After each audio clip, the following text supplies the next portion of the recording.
Borobudur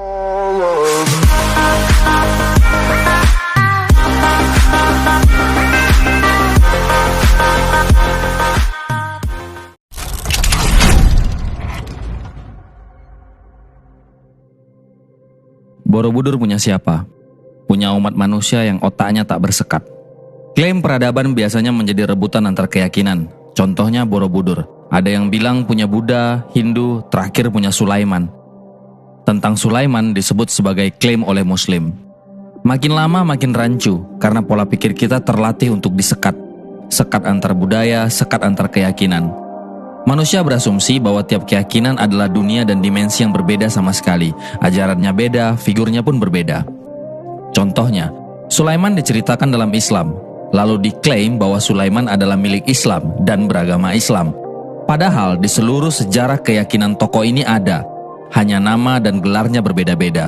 Sebutannya bisa berbeda sama sekali, sehingga disangka figur yang berbeda. Sulaiman adalah Sulaiman. Tak diceritakan beliau memihak pada agama tertentu, bahkan beragama tertentu.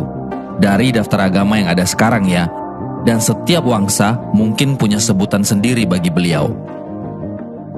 Entah mungkin orang Jawa yang punya sebutan yang berbeda, Sleman mungkin, entah.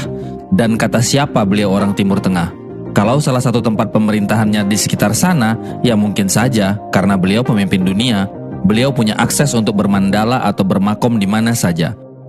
Beliau adalah tokoh besar dunia pada zamannya, seorang raja, entah maharaja, entah beragama apa, tak seperti tokoh politik kita sekarang, memihak pada satu keyakinan. Lebih jauh lagi, situasinya sama sekali berbeda. Pandangan terhadap agama dan keyakinan sangat berbeda dengan zaman sekarang, di mana agama menjadi komoditas sosial politik dan penuh manuver propaganda. Mungkin saja agama-agama saat itu berbeda sama sekali namanya dengan zaman sekarang.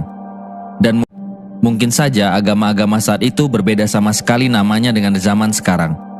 Dan mungkin saja agama saat itu tak campur baur dengan politik kekuasaan, dibiarkan hanya pada tatanan pribadi. Artinya, Raja Sulaiman tidak peduli dengan keyakinan seseorang.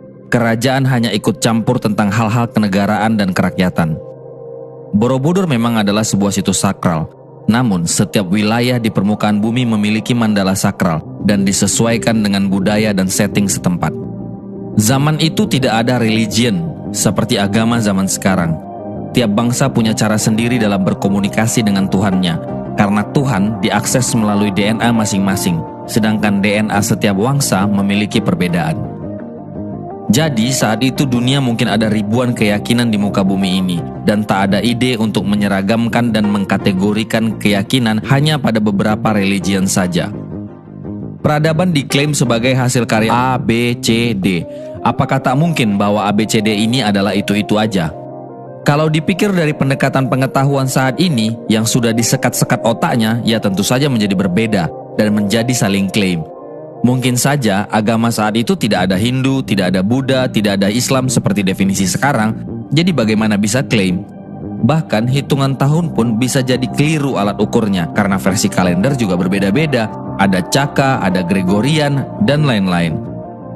Setelah ketemu alat ukur yang pas, Anda juga harus kalibrasi dulu. Anda tidak bisa menganalisa sejarah dulu dengan menggunakan pisau bedah ideologi sosial politik saat ini. Sangat berbeda. Mari kembalikan kejayaan negeri matahari.